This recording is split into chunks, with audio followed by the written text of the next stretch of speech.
Henry and Samuel were biking through a wide open valley on a quiet afternoon. The sun hung high, but as they pedaled deeper into the valley, something strange began to happen.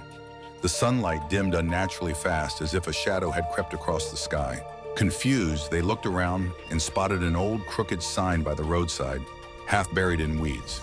The paint had nearly flaked off, but 3 faded words remained: "Welcome to Dusk Hollow." They had never heard of the place before, and when they checked their phones, panic crept in. The road they were on had disappeared from Google Maps. There was no signal. The narrow path ahead curved into dense trees, and the more they tried to turn around, the more they found themselves back at the same spot. Again and again, they passed a twisted old tree with strange masks hanging from its branches. At first, the masks looked unfamiliar, but with every loop, the shapes changed. The third time around, the masks bore an uncanny resemblance to their own faces, distorted, as if caught mid-scream. Worried and unsettled, they decided to leave the bikes and cut through the woods on foot, hoping to break free of whatever trap they had fallen into. The forest was unnaturally silent. No birds, no wind, just the sound of their footsteps and breath. That's when they heard the soft rustling, not from their movements, but ahead. They followed the sound and stumbled across an abandoned village. The wooden huts were crumbling, the windows broken, and symbols were scratched into every door. Circles with 2 figures inside, always drawn in pairs.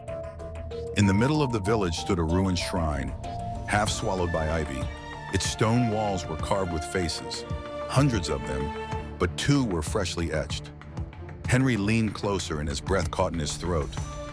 The carvings looked exactly like him and Samuel, their likenesses, trapped in stone, as if watching from the past. Samuel turned pale. Suddenly, the exciting twist, the village began to shift. The ground trembled, and the huts morphed subtly. The doors of the buildings they had passed earlier were now labeled with their initials. One hut contained Samuel's childhood bike.